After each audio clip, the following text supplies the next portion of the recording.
This is Maran Dali with My Anxiety Therapist MD. Today we will discuss parenting. So, what are the do's and don'ts? How do we do with this the best that we possibly can? Well, let me tell you. So, what does it mean to be a good parent? Clearly, the goals of being a good parent means that you honor your child for who they are.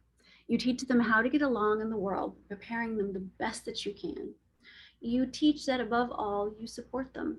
You will always be their rock to lean on when they need it. So, how do we do this? Let's start from the very, very beginning. When the babies are born, their body is pretty much developed, but their nervous system is not. The brain is pretty simple and basic at that point. So, as they cry because of their needs, they feel irregulated, they feel mad, they feel upset, they feel uncomfortable, and their whole body will go aroused, which is why they cry and scream. When these needs start to be taken care of and identified, then the connections in our nervous system and our brain begin to develop. When the caregiver is fairly consistent about being around, when they feel hungry, dirty, sleepy, scared, etc., our nervous system then learns that we are safe in these experiences, that we are not only validated that something is wrong, but somebody else helps us to see that something is wrong, and then they help us fix it. When our caretaker is not consistent, we learn that we do not know when our caretaker is going to come back and take care of us. So, therefore, every time the caretaker leaves, we feel very scared that the caretaker may not come back when we need them. And this becomes irregulation in the nervous system and in the brain. If babies learn that the caretaker is not attuned to what they need, then they learn to regulate themselves and become only a certain amount attached to others. As in, all right, I can only handle so much internal. If I give this vulnerability to somebody else, it can just be too much. And so they learn to be a little detached from their caretakers. Now, this can come into play if the caretakers are exhausted, stressed, working. This is not because a parent is neglectful. This is normal human life sometimes, and we understand that. Also, if our caretaker always jumps in to save us, then we never learn that we can soothe and regulate ourselves. We feel that we always need somebody else to help regulate our emotions and nervous systems. All of this is very important because this is how we develop our feelings of safety with other people and into our relationships in adulthood. So what I've just described to you is called attachment theory. For more information, you can check out John Bowlby and Mary Ainsworth. There's a very interesting YouTube video called The Strange Room that you can look up, and you will see the children act this certain way. The babies, when the mom leaves, they're either very anxious because they're not sure the mom's going to come back, or they're very detached when the mom comes back, like, okay, I'm fine without you. And then you can see a secure attachment, which means I'm good, but I'm also okay and feel that other people are safe. So there might be a minute where it's like, oh, mom's leaving, but I'm okay, and it'll be okay. And then mom comes back and they're like, oh, mom, you're okay. And they go back to themselves because they're okay. That's considered secure attachment. Now, don't worry, this does not have to be perfect. Connections get made when things are more often true than not the exception. So you can still be human. It's okay if you're tired or you don't get it or you're, frustrated or you miss it or you're busy. It's all okay. You can be human. The baby just wants to know in general that when they feel something, the caretaker is going to pretty much be around to help them. All right, so that's newborns. What happens next? So Erik Erikson developed the stages of developmental lifespan. And he went from newborn until the day that you die. And we're not going to go through the adult stages. We're only going to go through the first 18 years. But each level is very important because as they gain the perspective of that goal, then they're able to go on to the next goal even better.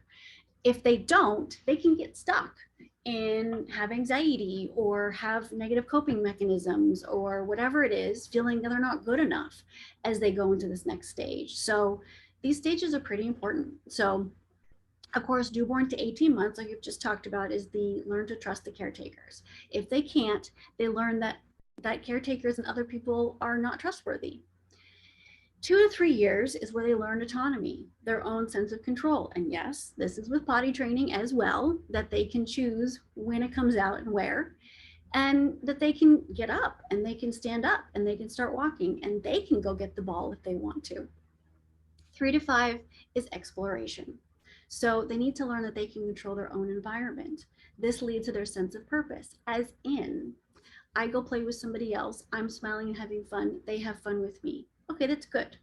Okay, I do this and my parents are very proud of me. Okay, that's good, right? I learned to tie my shoe. That makes me pretty smart. I'm pretty capable. All these things that these kids learn are important for them to know that they are capable and that they can do things for themselves. This is where they really start to find their own autonomy in all of their different family relationships with other kids, and they learn that there is an outside world outside of the caretaker. 6 to 11 years, new social and academic demands. As they begin, they have to feel the need to be competent in these areas. They have to know that they can interact socially. They have to know that they can navigate whatever happens with other classmates, whatever happens with the teacher, what the teacher's expectations are. They need to feel that they can navigate these aspects. So it's a little bit less important for them to be learning the actual academic stuff, because again, that's important academically, but for their own sense of self and purpose, they need to know that they have control over their environment, which includes the academics. 12 to 18, this is their identity. They will pull away from their family of origin to develop their own sense of themselves. They will go into different peer groups and figure out where they fit in these peer groups, what makes people like them. You know, are they funny? Are they smart? Are they kind? Are they whatever they are? That gets reflected back to them and they start to see those as their characteristics. So that is what they are to the world around them. Are they good students? Are they smart? Are they capable? Do the teachers like them? All of these things are important so they can begin to find their own autonomy in exactly who they are. So this is really important because as they pull away from the family of origin, they then start to gain their own moral identity and physical identity and all of these things in figuring out who they are. And so you may see them go to different peer groups and taking on different aspects of these peer groups as they're figuring out exactly what this is. So, like I said, Erik Erikson goes into the entire lifespan, which we will not discuss here. But if you're interested, you can Google it, and it's very interesting information. Okay, so as parents, how do we support these? When the parents identify the goals of each stage, they can begin to praise and point out these aspects to their children. It's very important that the child knows, oh, I can throw that ball, I can walk. This is great. I can have social interactions and friends. And when our parent praises us, we feel good about it. We know that it's being identified, it's being noticed, and then we see it ourselves when we're children. So pointing it out is a really good thing. When we create an open forum for a child to discuss anything that they find important, it leaves the door open for them to come to you when things are more important. Yes, you might have to hear about that video game for the 1000th time and you could really care less about what it is that they're doing in the video game. You find it really stupid. But they're very proud of themselves for figuring out these things. They're very proud of themselves for navigating this thing and getting this resource and then being able to buy this and do this. They're very proud of themselves for figuring it out. And we want them to know that we too are proud of them, that they're able to figure these things out. So if we're not interested in the small things, then they're not going to feel safe enough to come to us for the big things when they're feeling very scared and vulnerable and there are things that they need to talk to us about. We want them to know that we are open, we love them, we think they're the best things in sliced bread, and we want to hear what it is they're thinking about. The world is very harsh. Peers are very harsh. School is hard, even for the kids who do okay. They're working very hard. They're constantly comparing themselves to their classmates who got good grades, if they had to work harder, if they didn't get something, if they had to work a little bit harder to get something, if they got a lower grade. It is constant for them. And then the news is a very, very scary place when you're thinking about all these really sad things that are happening. It can create a lot of anxiety and a lot of fear. And they can feel failure in every direction of their lives. If they do something weird socially, or if people don't like them, or someone says something, they will feel like a failure. So the parents need to be a safe place of unconditional love and support for them to run back when the world is harsh. So how do we do this and still guide them? We can still put expectations and rules on them. They have to learn certain skills and rules. So there are 4 types of parenting. Permissive. There's little or no rules by the parent. Kids may want this type of parent, but they do not feel these parents are safe. They are not strong enough to protect them against the world. So they may want a parent where they can do anything that they want. But the reality is that parent is not strong enough to take care of the things that they need. Authoritative. There are expectations and there are rules, normal things, chores, homework, respect, normal things. But when a parent has a rule, they explain to the child why the rule is important. This gives the child their own autonomy, respect, and understanding of why the rules are important. These parents are empathetic, yet strong enough to protect and guide them. This is the best for them to develop into healthy, emotional adults, because they understand the world has expectations and they understand that they have to follow certain rules, but they have enough respect and autonomy to know that they can and know why, so that they can navigate how they process their own life as they get older. Authoritative, parents are strict, rigid, and do not explain why to their children. It's a lot of because I said so. Granted, we can't always argue with our teenagers. So just because you're saying that does not make you an authoritarian parent. Sometimes we can't constantly be having the battle against them. So it doesn't mean that you always have to sit and kindly explain everything to them. But it means that when things are presented, it's presented in a respectful way. When you have an authoritarian parent, this creates the child to resent the parent, and their nervous system and brain doesn't know the reasons. And so when they can't predict or understand or gain autonomy in understanding the narrative in their brain, okay, if I do this, it means this, then they either hyper or under aroused in their nervous system because they don't know how to navigate what's going on. And then of course, neglectful. These parents are not emotionally or physically available, creating the child to have to fend for themselves for everything. So, and these children stay into survival mode their whole life because no one's there to help them. So authoritative parent is the best, right? It gives them rules. It lets them know that there are rules and expectations in life, but they also have enough autonomy to figure out why and to be able to process it so they can use it moving forward. Self-care. I know it sounds very cliche, and I know that everyone's going, I don't have time for self-care. I'm too busy taking care of everybody else's needs. But it is so important. It is every child's job to take everything from the parent. They're naturally ego-driven, just as they should be, right? That's what they should be doing when they're children. But they will take every ounce of energy from you if they can. It's very easy to lose yourself and your partnership with this constant need, right? If we are strong in our own sense of ourselves, we do not put our value on our children. We let our children live their lives. We do what's best for them, and not because we need them to be or not be something that's certain. We can explain to them, have patience for them, guide them, and not from a frazzled, overwhelmed, exhausted, impulsive, emotionally reactive kind of a way. So we need those times in whatever you're doing for yourself, for your partnership, whatever it is, so that you can be that solid, authoritative parent that can explain and be empathetic and bring them into the process without being emotionally reactive. Children love to push two people apart, their parents.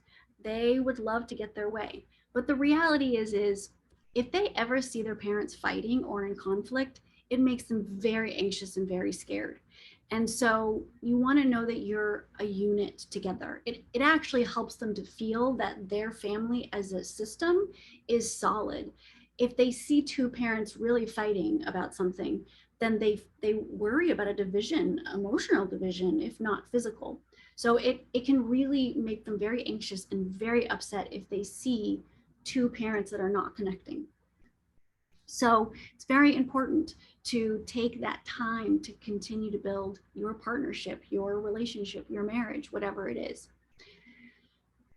You're human and you're going to make a lot of mistakes. That is okay. When we make mistakes, we want our children to see that we can say that we're sorry. We can understand that as humans, we make mistakes and we can say that we're sorry and we can point it out. And that is okay because we want them to know that they too can be imperfect in the future. They too can say they're sorry to people that they love. There is forgiveness. There is validation. We want them to know that they can figure out how to have conflict when they're adults. And if they see the parent doing that and they see a healthy dialogue or a healthy interaction or a healthy apology, then they too can learn that that is okay and normal. Children who come from families who never fight in front of the children, they always pull the fighting away or they never fight in front of the children, when they get to be adults, they believe that fighting is not natural and normal, and therefore when they get in adults, if there's conflict, they'll run away thinking it's toxic. So we don't want to do one or the other. We kind of want to balance. We want to show them that it's okay. Never speak ill of the other parent. Never. It's very easy. We get frustrated. They're there, they're in front of us. We feel safe to vent or whatever, or seeing us roll our eyes or whatever it is. But what it does is it hurts them. It hurts them that their other parent is being disrespected or looking down on or isn't loved, or that the person that they love is thinking badly about them. So do your best to not say anything negative about the other parent to that child because it's too toxic for them. It makes them feel very sad and very unsafe.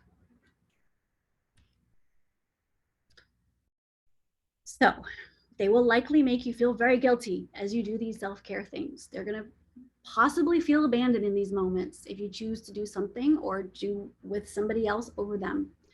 You can tell them when you'll be home, and you can also let them know that when you come home, you can do something special another time.